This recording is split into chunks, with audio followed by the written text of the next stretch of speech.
Webedia, bon bah j'ai un petit peu envie quand même de parler de mon ancien patron, parce qu'avant d'avoir comme patron l'horrible Régé Le Gorilla, j'avais comme patron l'horrible Marc Non, Ladrèche le de la GOAT. Charrière, le GOAT Régé Le Gorilla, pardon. Voilà, j'avais comme patron Marc Ladrèche de la Charrière, donc qui est le patron donc de Webedia. Alors le patron, je crois, de l'entreprise qui gère Webedia, parce qu'en fait il y a un patron à Webedia, bref c'est compliqué, mais c'est Marc Ladrèche de la Charrière, donc qui est milliardaire de gauche. J'étais à Webedia pour info, donc d'avril 2022 à février 2023. J'étais donc en stage là-bas au début.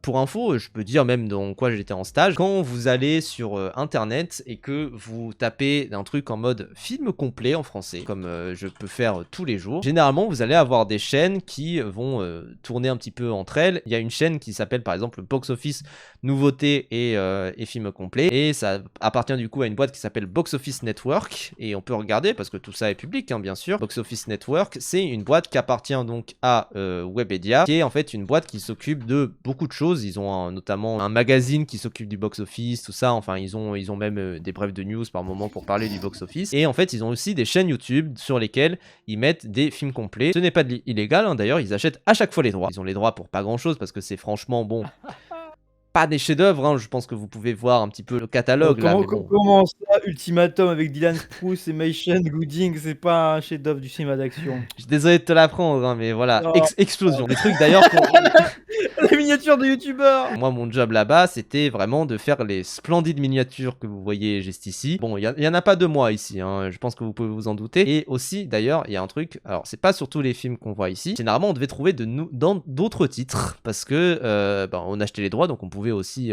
changer les titres, notamment pour faire en sorte que les titres soient plus attrayants pour du YouTube. Et ça dépend, parce qu'en fait, il y a aussi plusieurs chaînes de Box Office Network. Si on tape Box Office, il y a aussi une chaîne en mode famille, une chaîne de comédie, une chaîne les grands moments de cinéma. Ça c'est une chaîne qui poste des clips si je me trompe pas. Ils ont des partenariats avec des boîtes. Ça c'était pas moi qui m'en occupais, mais voilà, vous pouvez voir les excellents clips de Five Nights at Freddy's 2 sur YouTube directement, et ça permet de faire de la pub à un petit peu tout le monde. Ils sont tous en VF, ouais, ils sont tous en VF. Je crois que même pendant un temps, sur la fin quand j'étais chez eux, ils commençaient à bosser pour l'intégration d'avoir plusieurs pistes trop bien. Donc voilà, ça permettait d'avoir à la fois la VO, tout ça. Moi voilà, quand j'arrivais, les gros blockbusters de la plateforme, c'était des trucs comme ça. Shark Attack, Double Shark Attack par contre, Ken le survivant, visiblement ça existe. C'est comme un film avec Denis. Les vues que ça fait, wesh. Ah oui, par contre, ça, c'est pour ça que c'était acheté. Hein. Faut s'imaginer évidemment le watch time pour des trucs de plus d'une heure qui font des millions de vues sur plusieurs chaînes différentes. Moi, j'ai vu des chiffres, je me suis dit, ah quand même, c'est pas mauvais hein. Après je vois, mais enfin après là j'ai vu Kung Fu Killer, il y a quand même des petits trucs, t'es en mode ah c'est pas non plus le fond du tiroir complet, il y a quelques petits trucs intéressants là-dedans. Franchement, pour avoir vu certains des films qui sont là-dedans, c'est pas terrible hein, mais c'est vraiment des films qui sont en fin de vie, c'est-à-dire qu'une fois que le film est sorti au cinéma, est sorti en DVD, est sorti en SVOD, est sorti machin, il pop ici, tu vois. Et des fois franchement, il y avait des films où on se disait putain, ça peut être pas mal. Il y avait des films, moi je me souviens parce qu'en vrai on était un petit peu cinéphile pour bosser sur ça, il le faut. mais c'est vrai qu'on voyait des films où des fois on se disait putain, celui-là il est passé à Cannes quand même.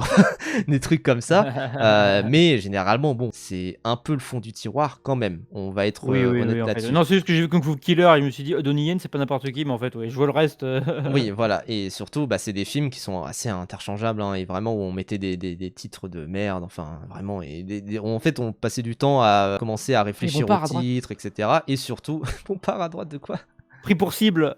Attends, baisse un peu. Ah, pris pour oui, c'est bon pas. C'est bon pas. Mais c'est vrai que du coup, moi, je voyais ça et effectivement, bon, c'est pas... Ah oui, celui-là, j'ai bossé un petit peu dessus, j'ai dû... Ah, attendez, celui-là...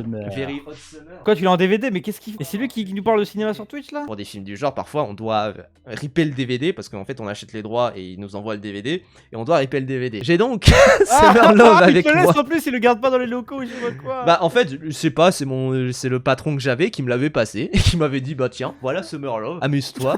Merci frère. Et bon, du coup, je l'ai vu, c'est un film de merde. Et surtout, on devait remonter les films parce que bah, les films où il y a du gore, du sexe, etc. Bon, notamment, moi je me souviens, j'avais des grosses timelines avec écrit, je me mettais des petits marqueurs de enlever le sexe.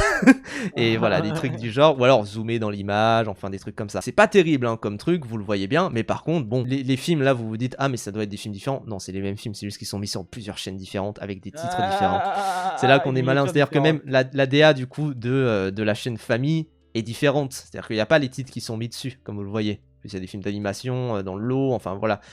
Les films d'animation qui ont l'air absolument géniaux. Hein. Il y a, Mais... il y a Whitesnake, c'est Oh, un bon film Whitesnake. ils ont numéro 9. Dans le lot de caca, il y a des bons trucs. Hein. Putain. Le numéro 9, la poupée de chiffon, du coup. Les poupées de chiffon, et ben dis donc. Du coup, sur cette chaîne-là, vous pouvez regarder ça. Franchement, Serpent Blanc, c'est dans la même vibe de ceux qui font les Neja, etc. C'est pas mal, c'est pas mal. Ah Serpent ouais Blanc, là. Serpent Ouais, Blanc, c'est pas parce mal. Je l'ai vu au cinéma, ça. Hein. Putain. Donc, c'est pas le meilleur des films d'animation chinois, tout ça, mais c'est vraiment pas mal. Le Green Snake est meilleur, mais il y a des trucs, c'est intéressant. Bon, après, c'est dans un tombeau de merde, hein, par Oui, contre. voilà, il faut trouver la pépite, quoi. Oh, ça a l'air Rien que la incroyable, boîte, ça, le Casper de merde. mais Oh voilà, là mais là là. c'est si vous voulez passer un petit moment sur Discord Ouais, entre c'est quoi la potes tortue à mater de la merde, franchement, voilà, ça peut se faire, la tortue géante. Mais franchement, voilà, si vous voulez passer un petit moment à regarder des films qui, franchement, bon, généralement sont pas très bien, on va être honnête là-dessus. Il y a ce genre d'œuvre, il y a ce genre de chaîne-là qui existe, et moi, voilà, mon job c'était de mettre ça au complet, et surtout bah voilà, ça génère quand même un petit peu de là-dessus. Tout ça pour dire, moi j'étais donc chez Box Office, et en fait il se trouve que le bureau juste à côté c'était Allociné, et qu'à un moment je suis là en mode je n'en peux plus de devoir monter des films de merde, faire des miniatures, tout ça, d'autant plus que moi j'étais en stage là-bas, donc j'avais quand même des demandes de me dire bon bah il faut que je fasse de la vidéo, il faut que je fasse du montage, tout ça. Il se trouve que juste à côté il y avait les bureaux d'Allociné, et donc j'ai bossé pour Allociné pendant la fin de mon stage, et après j'ai été pris en CDI, j'ai bossé pas mal pour Allociné, il y a des vidéos de moi, j'ai beaucoup œuvré pour Voix Ouf, mais bah, par exemple cette vidéo là, voix off carrément. ouais, bah cette vidéo là c'est ma voix. Saviez-vous que Jonathan Cohen a été là? Allez, ta gueule. C'est ma voix effectivement qui est en fond, donc écriture, voix off, montage Raphaël Pave Garcia, bon ça c'est moi qui ai uploadé cette vidéo là par exemple, parce que c'est des contenus à chaque fois plurimédia, elle a fait je crois 2 millions de vues sur Facebook, donc je vous avoue que j'en suis un petit peu fier, mais voilà, c'est des courtes vidéos en soi, hein, bien sûr. Et des YouTube poop sur la voie de Paf qui fait caca. Savez-vous caca? C'est d'ailleurs moi qui fais la miniature aussi, splendide miniature. Bon, la miniature, comme vous le voyez, j'ai toujours fait des super miniatures, y compris pour ceux qui connaissent la chaîne. Bon, j'ai œuvré pour Allociné, et en fait j'ai été viré d'Allociné, j'étais en CDI chez Allociné, j'étais en période d'essai, et en fait le problème qu'il y avait quand j'étais chez Allociné, c'était qu'il y avait toute une restructuration qui a fait que les têtes qui pouvaient sauter ont sauté. Les gens qui étaient en période d'essai, les gens qui étaient sur près de la retraite, etc. ont commencé à sauter. Et je parle de ça, c'était en 2023, pour justement aller plus vers du freelance. Parce que ce qu'il faut se dire aussi autour d'Allociné, tout ce que je dis, hein, bien sûr, je mesure mes propos, mais j'espère ne pas dire de bourde de ce que je pourrais pas dire, hein, bien sûr. Faut quand même se dire un truc autour d'Allociné, c'est que Allociné, c'est quand même une quinzaine à peu près de CDI, ce qui pour une rédaction, particulièrement sur le web, est inédit, c'est-à-dire que vraiment je crois que ça n'existe pas, même pour du brut, pour du on a des amis par exemple, enfin Brivan, t'as des amis qui bossent pour des médias en ligne, je sais pas si tu peux j'ai dire. Un pote qui bon, c'est pas grave, mais j'ai un pote qui est monteur à Explore Media. Voilà, et lui il est en CDI ou il est en freelance? CDI, voilà, mais c'est plutôt rare en fait d'avoir ce genre de poste là qui est en permanent, tu vois. Généralement en fait ils vont plutôt utiliser des freelances, des pigistes, des gens qui seront indépendants, voire des intermittents, des trucs du genre. Et moi je le voyais parce qu'on avait certains formats qui étaient faits par des pigistes et par des intermittents, par des trucs du genre, parce que bah au bout d'un moment, des fois t'as des moments où t'as, enfin c'est pour ça que c'est là hein, le régime intermittent d'ailleurs. Généralement les boîtes en fait ils ont énormément de besoins par période, et typiquement quand t'as les grosses sorties du moment qui s'enchaînent, bah en fait tu vas faire énormément de formats, et donc ça veut dire qu'il faut sortir absolument un truc à ce moment-là, et donc pour ça il faut engager quelqu'un, il faut engager un pigiste, il faut engager machin. Et donc forcément ça veut dire que Allociné c'était assez lunaire, parce que l'entreprise fonctionne quasiment entièrement, y compris dans les périodes vraiment chargées, avec son équipe clé, quoi. C'est-à-dire que vous allez aujourd'hui sur le site d'Allociné, bon, qu'on utilise tous les jours, hein, bien sûr, pour regarder, mais c'est aussi beaucoup de news, beaucoup de brefs de presse, etc. Beaucoup d'interviews, hein, particulièrement pour être partagé un petit peu ailleurs. Et bah, en soi, il y a énormément de news qui sortent tous les jours, vraiment. Sachant que là en plus c'est le week-end, hein, donc vous pouvez vous dire bon ben qui fait ça, et en fait il faut se dire qu'à chaque fois il y a des gens de l'astreinte sur dès qu'il y a quelqu'un qui est décédé, tout ça, et surtout bon vous vous imaginez bien que les nécros sont déjà écrits à l'avance pour beaucoup d'acteurs, et surtout d'ailleurs c'est un truc qui est noté, hein, mais les nécros sont écrits à l'avance pour beaucoup d'acteurs qui sont un petit peu vieillots, mais ils ont eu la petite surprise lors de la mort de Gaspard Huliel. C'était un petit peu là quand je suis arrivé, c'était après la mort de Gaspard Ulliel à peu près. Et en fait, ils ont eu cette petite surprise de putain, c'est vrai que en fait, tout le monde peut mourir, pas juste les vieux. Généralement, t'écris la nécro des gens quand ils commencent à avoir 70 ans. Là, il y a eu pas mal de décès d'ailleurs assez jeunes hein, dans les acteurs récemment, notamment Bruno Salomon par exemple qui vient en tête. Et donc forcément, bah oui, sa nécro était déjà probablement écrite suite à l'incident de Gaspard Ulliel parce qu'ils ont commencé à écrire toutes les nécros d'un coup. Et c'est normal, c'est vraiment tout à fait normal. Enfin, c'est normal, c'est un petit peu glauque, hein, bien sûr, mais c'est un petit peu normal aussi. C'est glauque mais logique dans le paysage médiatique actuel, full libéral. Faut pondre à la chaîne. Et c'est du coup une industrie où c'est de la presse écrite hein, en plus, et c'est des gens qui sont en CDI majoritairement, parce qu'il y a aussi pas mal de pigistes, hein, bien sûr, occasionnels, des gens qui sont à distance, enfin des trucs du genre. Moi, je connaissais pas mal de gens qui étaient à distance à Allociné, et en fait, c'est vrai qu'il y a toujours qui surplane un petit peu autour d'Allociné cette menace du rachat, cette menace notamment du fait que ça génère pas assez de chiffres, alors que encore une fois c'est quand même le site numéro 1 qui parle de cinéma. En jeux vidéo ils ont MGG, mais ils ont surtout quand même, on va pas se mentir, et c'est la poule aux œufs d'or, jeuxvideo.com, qui quand même a beaucoup changé là récemment bien sûr. Ils ont jeuxvideo.com, ils ont des gros sites, ils ont également un site je crois qui s'appelle 75 grammes, et c'est généralement, Webedia c'est quand même aussi une régie publicitaire, donc qui s'occupe aussi beaucoup de tous les formats qu'il peut y avoir, de la vidéo, du contenu promotionnel, etc. Tu serais resté longtemps chez Allociné, tu penses s'il n'y avait pas eu cet événement? Bah oui, alors honnêtement les gens, j'étais très bon. Genre vraiment, j'étais très très bon. Ils ont des gros formats, parce que Webedia, les gens s'imaginent dans leur tête, ouais c'est les créateurs de contenu, c'est Inoxtag, c'est Joyka, des trucs du genre. C'est pas que ça les gens, c'est aussi beaucoup de sites internet, et c'est aussi beaucoup de la rédaction, beaucoup de contenu très professionnel, hein, d'ailleurs assez bien fait par moment. Kaji qui dit MGG, leurs articles sur FF14 c'est totalement bidon, totalement inintéressant. Évidemment, il y a quand même des articles où des fois ils sont mauvais, enfin voilà, mais c'est aussi parce que parfois c'est mis sous pression. Et je peux vous dire d'ailleurs, pour avoir quitté à peu près au moment où ça commençait à venir en tête, rien n'est écrit par IA, je l'espère actuellement, mais voilà, tout est écrit à la main, parce que c'est une menace qui plane sur beaucoup de la presse écrite, particulièrement dans les gros groupes. C'est cette menace finalement de ah ben tu fais ça, mais bon, je pourrais prendre juste une IA pour remplacer le taf de 10 personnes. Je peux vous dire que quand vous avez 15 CDI comme chez Allociné, toute menace peut être bonne à prendre pour n'avoir finalement qu'un seul CDI, qu'une sorte, c'est marrant parce que récemment en plus Marvel ils ont viré la moitié de leur, enfin je crois 1000 personnes de leur taf VFX,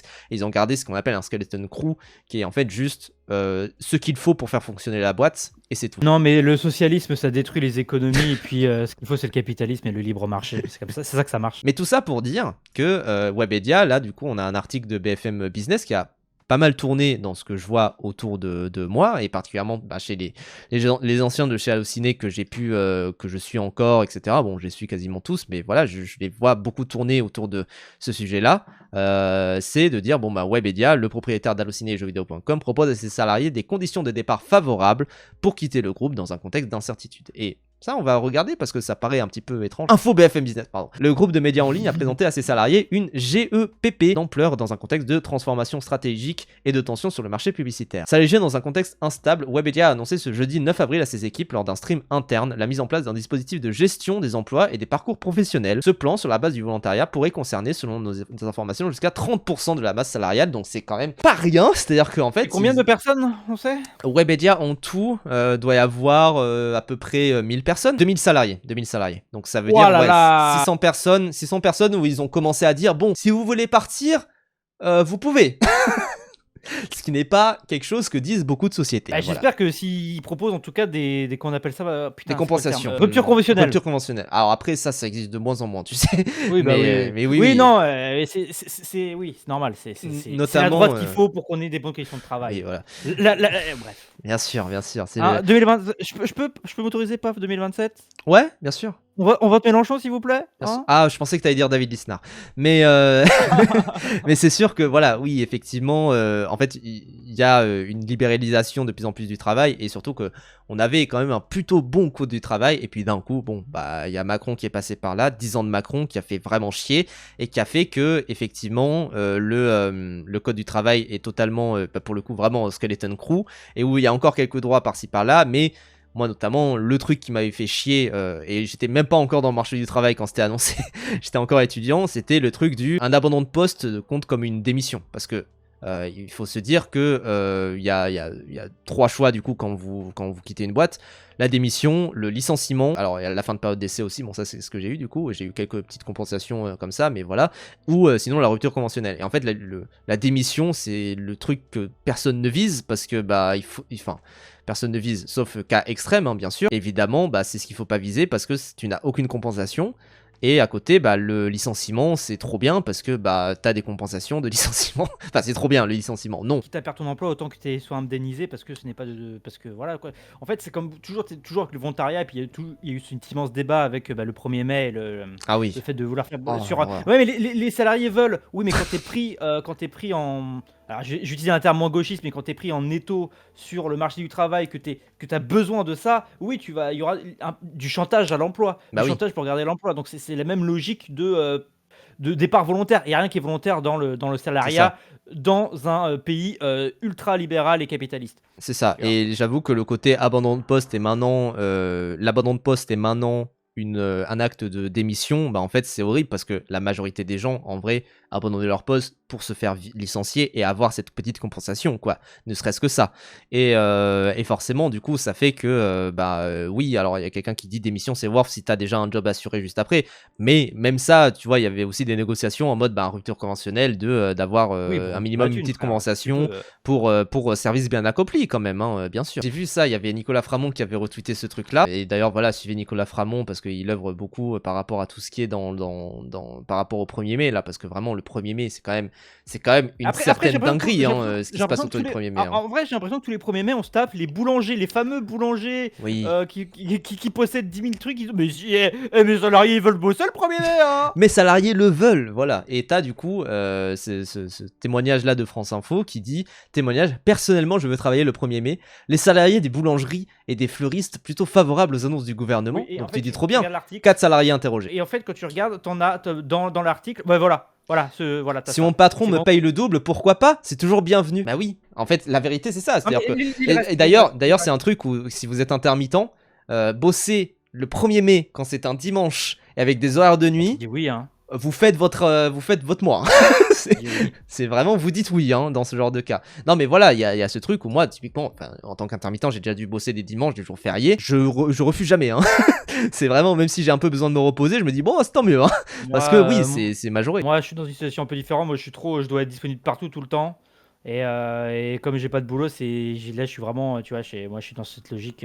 Ils me disent de bosser à l'enterrement de quelqu'un, bah, je suis en mode, bah, j'ai tellement pas de boulot que je me poserai la question, tu vois. Cette autre boulangère s'apprêtait à confier qu'elle ne veut pas travailler le 1er mai avant que sa patronne n'apparaisse. Oh là là. Et voilà, tu vois, c'est ça. En fait, c'est que du chantage comme ça, cas basique de manipulation médiatique, comme on a tout le temps, les sondages, etc. Enfin bref, c'est le truc classique en vrai de vrai. Ça se cumule les horaires de nuit fériés. Oui, oui. C'est ça qui est génial. C'est pas juste plus 50% et on a ça. Non, c'est plus 50%. On profite parce Plus que 50%. Pour l'instant. Pour l'instant, parce qu'ils vont sucrer, parce qu'après c'est le 1er mai, puis après ça va être tout, après ça va être tous les dimanches, et ça Ah ouais, marche hein. toujours comme ça, c'est toujours comme ça. Bien sûr. C'est le pied dans la porte. Mais du coup, pour décrire un petit peu ce GEPP, donc gestion des emplois et des parcours professionnels, contrairement à un plan de départ volontaire, une GEPP repose en principe sur le volontariat et vise à accompagner les salariés vers des mobilités internes ou externes, notamment via des départs encadrés. Dans le détail, les salariés ont été répartis en 2 catégories. D'un côté, les postes dits sensibles, clairement identifiés comme amenés à disparaître dans le cadre de la réorganisation. De l'autre, les postes en tension, pour lesquels des départs restent possibles, mais uniquement au cas par cas, à condition de présenter un projet professionnel solide. Bon, va être honnête, dans les 2 cas, ils veulent virer des gens. Genre, vraiment, ils veulent virer des gens, mais en fait, quand tu licencies, en fait, licencier quelqu'un, c'est quand même un certain poids économique pour l'entreprise, parce que déjà, il faut le justifier, il y a des normes dans le cadre du travail, et surtout, il faut compenser la personne. Juste ça, il y a quand même un cadre où tu peux pas virer comme ça facilement des gens. On a un cadre qui fait que généralement quand tu as un CDI, c'est soit la personne se fait licencier pour faute grave, des trucs du genre, soit la personne démissionne d'elle-même ou la personne part à la retraite, des trucs comme ça. Généralement quand tu chopes un CDI, comme c'était mon cas, tu le chopes un peu à vie ou jusqu'à ce que tu bouges. Moi, évidemment, je pensais pas rester longtemps à Webedia. Il y a un truc qui est assez vicieux chez Webedia, c'est que on arrive, on se dit bon, c'est trop bien, les gens sont super jeunes. Évidemment, les gens que je connaissais chez Allociné, bon, parfois c'était des gens un petit peu plus vieux, mais franchement, tu arpentes les couloirs de Webedia, il y a des gens, ils ont max 30 ans et c'est normal, tu vois, de voir ça. Et tu dis bon, trop bien, une boîte qui est jeune, ça doit vouloir dire du bon, parce que moi, j'aime pas trop les pratiques des vieux, des anciens, etc. Bon, alors déjà, en termes de pratique, bon, c'est pas tout à fait ça, parce que quand t'es géré par quelqu'un qui a 30 ans, il va vouloir avoir des méthodes à l'américaine et des trucs du genre, et avoir des trucs où il va parler de start-up, tout ça. Bon, franchement, moi, ça me saoule un petit peu. Mais surtout, pourquoi est-ce que c'est que des jeunes? C'est un petit peu la ladouille, c'est-à-dire que moi, je reçois mon premier salaire et je me dis, trop bien pour un premier salaire, pour un premier emploi, sachant que j'avais un bac plus 5, genre vraiment, je me dis, bon, c'est quand même plutôt pas mal. Mais premièrement, c'est vrai que j'étais confronté au fait que j'étais à Paris. Limite, devrait y avoir un SMIC parisien qui serait au-dessus. Mais voilà, pour comprendre que être payé 2000 balles à Paris, c'est pas être payé 2000 balles en Provence. C'est pas être payé 2000 balles en Bretagne. C'est pas être payé 2000 balles n'importe où ailleurs. C'est-à-dire que être payé 2000 balles partout ailleurs, c'est quand même plutôt confortable. Être payé 2000 balles à Paris, et je dis pas que c'était mon salaire, c'est pas non plus génial, parce que mon salaire était en dessous de 2000 Confortable, balles. ça dépend de ta situation aussi. Si t'es Voilà. en province et que t'es avec la voiture, etc. Parce que bah, faut qu'il y ait Si t'es en que ça suive couple, si t'as des l'inflation, enfants, enfin voilà, oui, il y a plein de facteurs qui font que être payé 2000 balles, et encore une fois, je dis pas que c'était mon salaire, c'était moins, mais être payé, et je dis 2000 balles net à peu près, hein, bien sûr, forcément, c'est quand même un truc où bah, c'est pas des plus enviables si t'es à Paris, si t'as plein de conditions qui font que, au bout d'un moment, le prix de la vie parisienne, que ce soit les loyers, que ce soit juste le prix des produits de première nécessité, n'est pas du tout la même chose. Et surtout, bah, pourquoi les gens se barrent, c'est parce que ce salaire-là n'évolue pas trop. C'est-à-dire qu'il n'y a pas une évolution qui est flagrante au fur et à mesure. Et donc, forcément, tu arrives à la trentaine, tu te dis, bon, j'ai quand même pas mal bossé, mais c'est bizarre, j'arrive pas à mettre de l'argent de côté. Et donc tu vas voir d'autres boîtes et qui te disent, bah non, nous, au bout de 5 ans d'ancienneté, t'es quand même super bien payé. Et évidemment, quand tu regardes un petit peu ce qui se passe autour, tu te dis, bah en fait, Webedia, c'est de la merde. C'est pour ça qu'il y a que des jeunes là-dedans, c'est un petit peu la douille qu'il peut y avoir. Et forcément, bah ça veut dire qu'il y a un turnover qui est assez fou au sein de Webedia, où les gens, ils restent pas très longtemps, quand ils ne sont pas virés pour des causes absolument déplorables, comme là ce qu'on voit, où les gens sont plus ou moins poussés vers la sortie, c'est juste les gens qui abandonnent, qui sont en burn-out. Moi, j'ai connu beaucoup de personnes qui étaient en burn-out au sein de Webedia. Je l'estime d'ailleurs beaucoup trop, ne serait-ce que dans le service dans lequel j'étais, c'est-à-dire à Allociné. J'ai connu beaucoup de personnes qui étaient foutues sous pression, notamment la fameuse pression du rachat. Pendant un moment, on pensait qu'on allait être racheté par Bolloré. En fait, finalement, non. Et ça fait depuis 2022 que j'entends ça. Et encore, il y avait déjà cette pression-là du rachat avant. Donc vraiment, au bout d'un moment, ce n'est pas un cadre d'environnement très sain que de travailler chez Webedia. Même si on apprend beaucoup de choses, ça c'est sûr et certain. Mais moi, voilà, j'ai fait un passage moins d'un an. J'estime que c'est la période nécessaire, la période optimale pour y être. Hein. Pas plus que ça. Le groupe proposerait, selon nos informations, une prime de départ pouvant aller jusqu'à 20 000 euros. Bon, ok, en fait, finalement, ils sont sympas. En plus des indemnités légales prévues par la convention Syntex, soit un demi-mois de salaire par année d'ancienneté. Des montants qui ont rassuré le CSE après de longues négociations. Mais l'accès au dispositif est conditionné. Les salariés devront justifier d'un projet structuré, qu'il s'agisse d'une création d'entreprise, d'une reconversion ou d'un nouvel emploi déjà sécurisé. Donc en fait, c'est juste de la démission, mais il faut encadrer la personne. J'avoue que ça paraît un petit peu bizarre, quoi.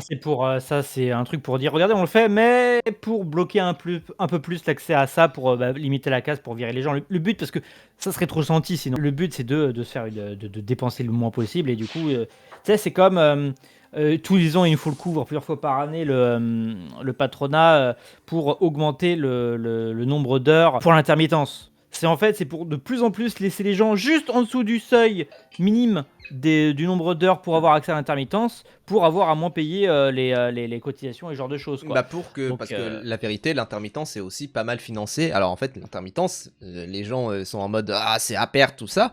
La vérité, si tu regardes avec une loupe, oui ça peut être à perte, mais en fait l'intermittence elle est beaucoup financée par des gens qui soit ne renouvellent pas leur intermittence et font une année ou ils se foirent ou des trucs du genre, soit des gens qui travaillent beaucoup trop et qui du coup ne touchent pas l'intermittence. Donc la vérité, enfin si vous regardez l'intermittence en fait, comment ça fonctionne, hein, très rapidement j'explique, faut justifier de 507 heures sur 12 mois, donc ça fait à peu près 3 mois de travail sur 12 mois, en 35 ou en 40 heures, ça dépend.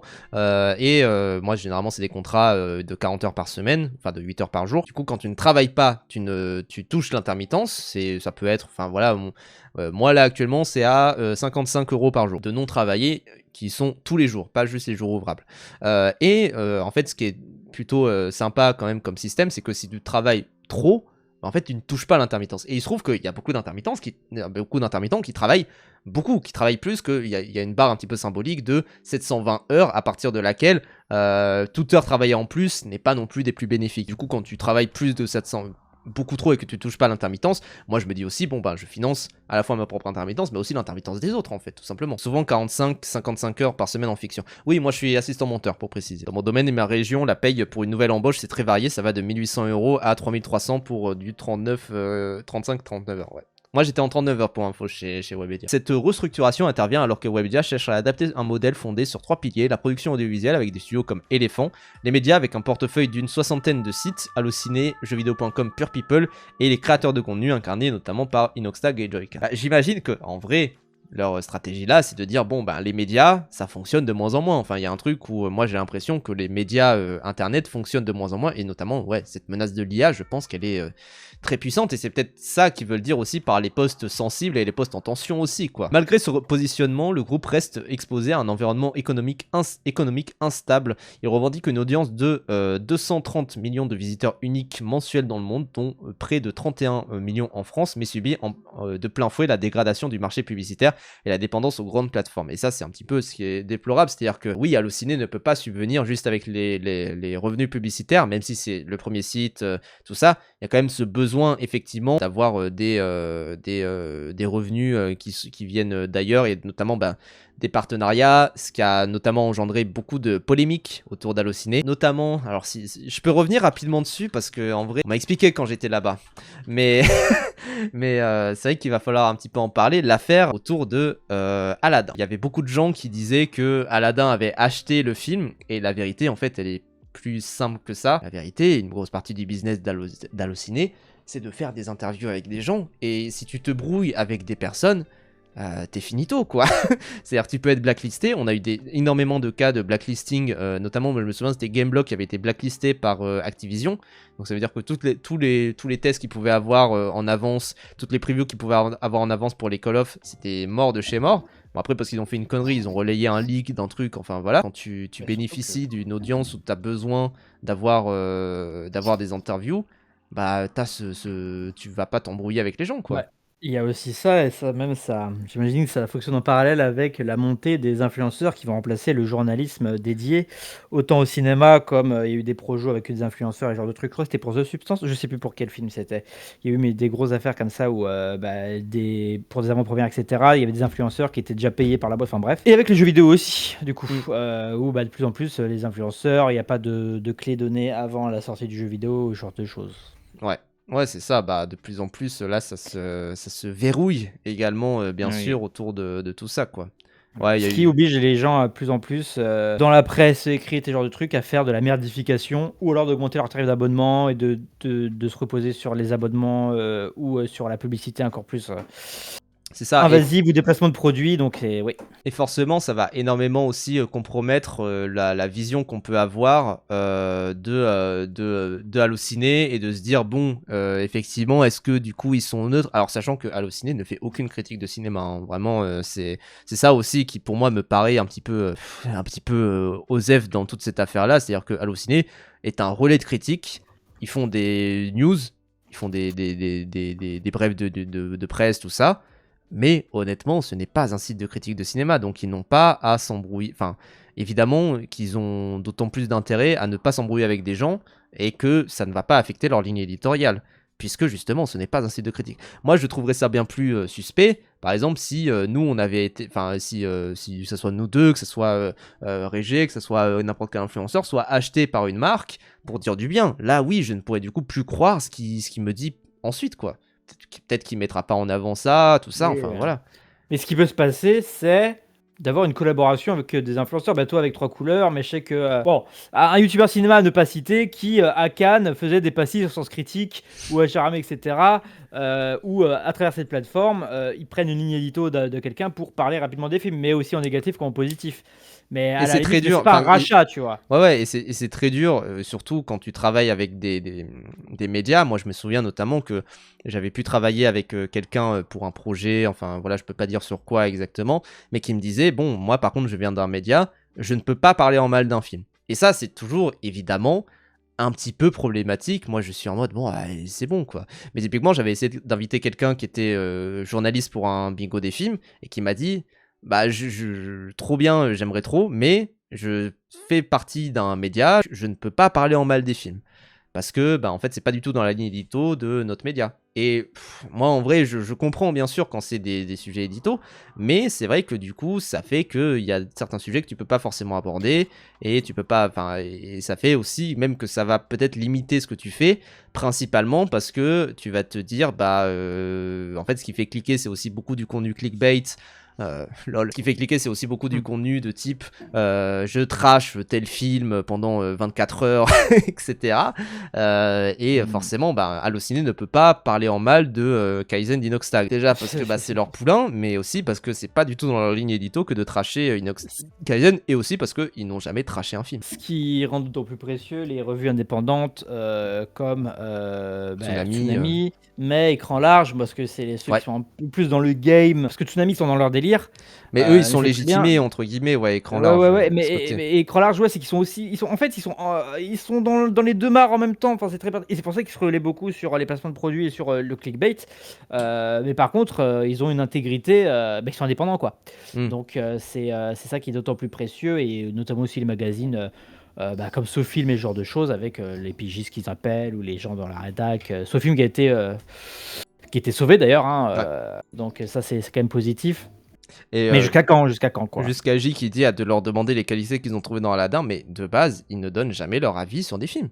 C'est-à-dire vraiment, Oui, hein, c'est honnêtement, les gens de chez Allociné, alors des fois ils le disent en leur propre nom, mais sur le site, il n'y a aucun avis qui sera donné autour d'Aladdin. Il y aura des avis qui seront donnés de la part d'autres critiques, des retours, et peut-être la limite qu'ils peuvent faire, c'est de dire ce film se fait tracher sur les commentaires, on a pris les commentaires les plus drôles, etc. Ça, à la limite, ils peuvent le faire, tu vois. Mais Les faux commentaires. c'est vraiment un truc qui serait bon. Bref, honnêtement, ils ne vont jamais tracher des films. Et surtout, moi, ce que j'avais observé aussi, c'est-à-dire qu'on avait aussi des cas quand je venais d'arriver, tout ça, où en fait, ils commençaient parfois à se dire bon, ce film-là est assez sensible. Donc on va bloquer les notes des commentaires, les notes des spectateurs, parce que, bah vas-y, il est 8h du matin, jour de sortie, il n'y a pas eu d'avant-première avant, il y a déjà des mauvaises notes dessus, notamment, je pense qu'on peut regarder un film qui a eu beaucoup random ça. film avec un noir dans l'écran, quoi. Non, mais voilà, un film où effectivement, oui, ça aussi. il n'y a pas la note, spectateur, c'est toute pour une. Et en même temps, voilà, bon, tu Oui. regardes la note presse, je pense que Après, et en plus, ce qui est vraiment bien avec ça, c'est qu'il peut vraiment, parce que évidemment, c'est parce qu'ils se disent, ben non, mais c'est parce que plein de gens n'ont pas vu le film, donc c'est purement pour les notes, tu vois, donc ils peuvent passer ça comme ça, c'est ça qui est rigolo. Ah, toute pour une, c'est une dinguerie. Voilà, ils ont mis du coup toute pour une. Avant que les flammes ne s'éteignent, c'est le film avec Camilla Jordana, si je me trompe pas. Les survivantes, où en fait ils ont vu le nombre d'entrées, ils se sont dit, franchement, il y a quand même beaucoup trop de notes pour ça. donc voilà, pour le nombre d'entrées. Sacré-Cœur, comme quoi, ça peut être aussi du review bombing positif, hein, j'imagine. Et Baroudeur du Christ, je connais pas, mais voilà, en tout cas, ils mettent ce dispositif-là qui est présent pour se dire, bon, évidemment, il faut faire attention au review bombing qui peut y avoir, quoi. J'allais demander s'ils avaient ça pour le film avec Abou Sangaré, là. L'histoire de Suleiman, non, mais en fait, il y a un truc où des fois ça s'équilibre. je pense que l'histoire de Suleiman, il y a eu énormément de commentaires positifs et énormément de commentaires négatifs. Genre, je pense vraiment que ça s'équilibre. Et juste qu'il y a beaucoup, enfin, si tu fais la grille, je pense que ça fait une sorte, peut-être pas un plat, mais vraiment un truc où quand même ça remonte un petit peu sur la fin, parce que je pense qu'il y a plus de commentaires positifs que de négatifs. Mais évidemment, en fait, c'est ce phénomène où quand c'est un film qui a pas beaucoup d'entrées, typiquement, moi, je me souviens que il y avait une avant-première du coup de Le Grand Déplacement. Il y avait Jean-Pascal Zadi qui disait bon, là le film, enfin, il est 9h, le film il est même pas sorti, il y a déjà des mauvaises notes sur Allociné. Bon. J'imagine bien, tu vois. Pour autant, est-ce que ça veut dire que le film est un chef-d'œuvre? Non. je l'ai vu. Non, il mais est c'est nul à même plus chier. la question là. Mais, mais c'est sûr que, C'est même pas évidemment, la question là pour le voilà, coup. c'est pas du tout la question de savoir si le film est bon ou pas, et c'est pas une question que les gens se posent d'ailleurs.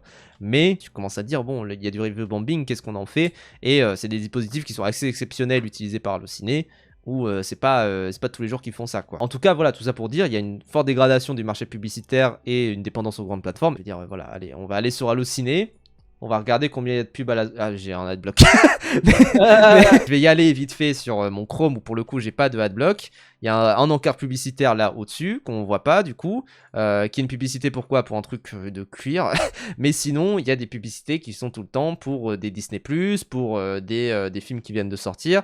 Voilà, il y a une publicité du coup pour Bagarre et pas juste un article comme ce qui est écrit ici. Donc voilà, il y a des publicités pour le cinéma et en même temps c'est le plus logique. Tu vois, quand tu es sur une plateforme qui parle de cinéma, le plus logique, c'est d'avoir des publicités qui parlent de cinéma aussi. Ça me paraît assez logique également. Bah, c'est comme en vrai dans les magazines que je cite et tout ça, des fois t'as juste de la pub, ou les magazines de jeux vidéo, t'as des pubs pour tel jeu qui va sortir, tel film qui va sortir. Sans que ça n'impacte revue. la ligne éditoriale. Voilà, et même sans qu'il y ait de partenariat avec les films et ce genre de choses. Bien sûr. Mais écran large, tu vois, à ce niveau-là, ils sont assez clean là-dessus. C'est-à-dire Ah, mais ils sont qu'ils. transparents. Ouais, ils sont très transparents et ils disent bah, ce film-là, on l'a vu, on l'a aimé. Il se trouve qu'on a eu une opportunité de partenariat. Bon, on le prend. Et voilà. En fait, les partenariats, pareil, réaliser son trucage, on avait fait pareil un épisode là-dessus et pareil des partenariats. En fait, ça se passe pas dans le sens inverse en mode ils vont être payés pour parler d'un film, c'est qu'ils voient le film, ils l'aiment et du coup ils peuvent proposer avec la, je sais plus si la distribution, je crois que c'est la distribution, de faire un épisode pour réaliser son trucage, un épisode partenaire avec tel film. Et voilà, vu que de base, enfin. C'est comme toi, Paf, quand tu fais des trucs avec des gens que t'aimes bien, t'es en mode bon, bah, allez, t'invites Alexis Langlois dans ton émission, bon, bah, il se trouve que t'aimes sa carrière. Bah oui. Bah voilà quoi. C'est quand même Pourtant, tu vas pas pas dire, anodin. ah, t'es payé pour me dire du bien des Reines du Drame et de ses films, etc. Bah non, tu vois, c'est Bah pas non, bien. je vais revenir sur un cas qui est arrivé récemment, quand on a invité Jérémy Ferrari. Ah, Pour être très franc, voilà, on s'est dit bon bah on va inviter Jérémy Ferrari parce que bah, Jérémy Ferrari est allé dans les DM de Régé, tout ça, en mode ah, moi j'ai envie de parler, tout ça, de parler bien du film et tout. Du coup on a dit ah bah banco, en plus nous ça fera une émission qui va bien marcher, tu vois. Et il nous envoie son film, on le voit.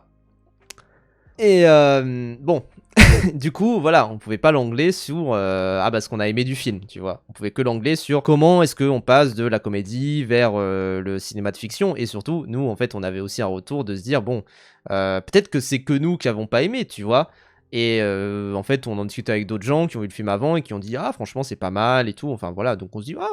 Ça se trouve, c'est juste nous. Enfin, voilà. Les premiers retours des avant-premières étaient assez dithyrambiques sur le film et ils disaient que c'était un chef-d'œuvre, tout ça. Donc nous on se dit bon, si ça se trouve c'est juste nous qui sommes des aigris qui détestent le cinéma de fiction, enfin le cinéma de comédie, tout ça.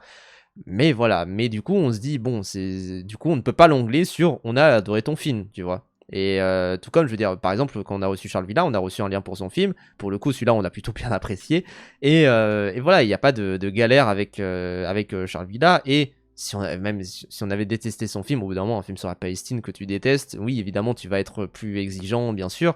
Mais si on avait trouvé son film moralement injuste ou un truc du genre, je pense que quand même, on se serait dit, bon, c'est heureusement que c'est pas tombé sur ce même si cas-là. là, c'est quand même fait à l'inverse, quoi. C'est qu'il est venu, vous avez dit oui, et du coup, Oui. c'est après coup que vous avez vu le film. Donc là, Et un en peu plus, piégeux, même. et en plus, ce qui était piège, c'était que le film de Ferrari, quand on a reçu donc les Cadors, enfin quand on a reçu Jérémy Ferrari, le film n'était pas encore sorti. Et je peux vous dire un truc tout simple. Ah, c'était de la promo, du coup. C'était en partie de la promo, même si on n'a pas été payé, mais voilà, Oui. on a été payé en visibilité.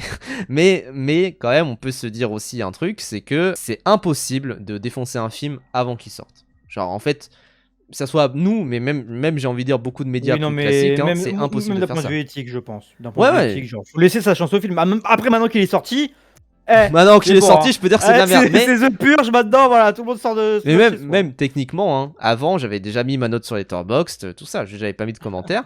Mais voilà, mais c'est vrai que je peux dire que c'est de la merde, je peux dire que j'ai pas aimé, enfin voilà. Pour autant, déjà c'est un vrai truc tout simple. Hein. Je pense qu'au bout d'un moment, quand t'as un réalisateur en face de toi qui a défendu un film, tout ça, particulièrement quand c'est quelqu'un d'ailleurs qui vient de la scène du stand-up où il a une certaine répartie également, tu fais pas trop le malin quand tu veux dire que ton film c'est pourri. Tout comme il y avait une anecdote aussi, c'était qu'il y avait une rencontre entre Antoine Goya et Thomas Caillet, donc de le mec qui a réalisé Le règne animal, et Antoine Goya avait détesté Le règne animal, et au bout d'un moment tu rencontres la personne, il a dit ouais non mais il y a quand même des qualités au film, tu vois. Parce que au bout d'un moment t'as un humain face à toi, c'est pas possible de défoncer son film quoi. Moi, il y a des réalisateurs et des réalisatrices que je déteste et où je déteste toute leur œuvre et des films qu'ils ont fait.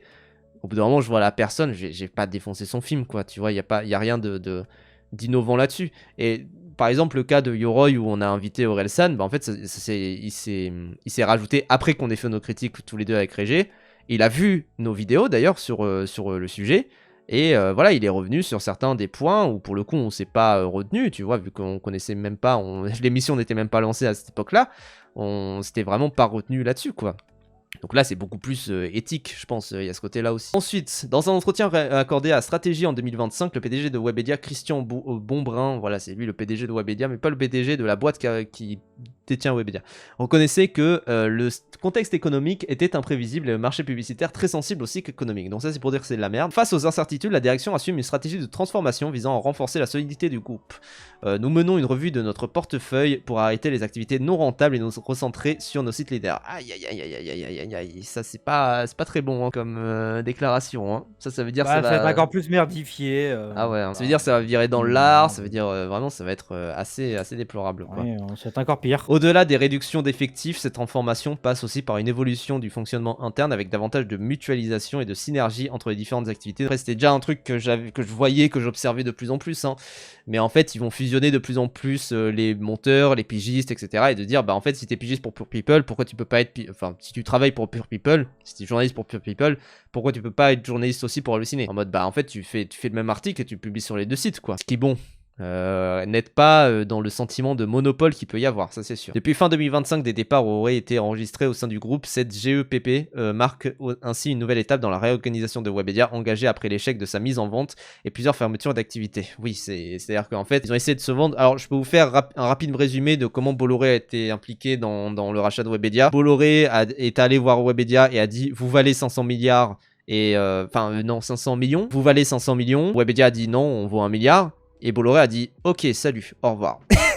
Et juste s'est retiré parce que, oui, pour lui, il a évalué à la baisse vraiment le capital de Webedia. Et au bout d'un moment, oui, Webedia, ça vaut 1 milliard, je pense, hein, vu la taille des locaux, vu le portefeuille qu'ils ont. Enfin, voilà, 500 milliards, toujours plus. Oui, bon, j'ai peut-être un petit peu abusé quand même. Joint par BFM Business, Webedia confirme avoir proposé à ses salariés une GEPP pour être en phase avec la période d'instabilité actuelle, mais sans entrer dans le détail des conditions proposées aux salariés. Et bah, ça la fout mal, d'autant plus que moi, voilà, j'ai vu ce trade donc du coup de Brigitte Baronnet que je mets un petit peu en avant. Actuellement sous contrat chez Allociné, journaliste rédactrice cinéma depuis 15 ans, j'ai la possibilité d'explorer de nouvelles options pour le futur.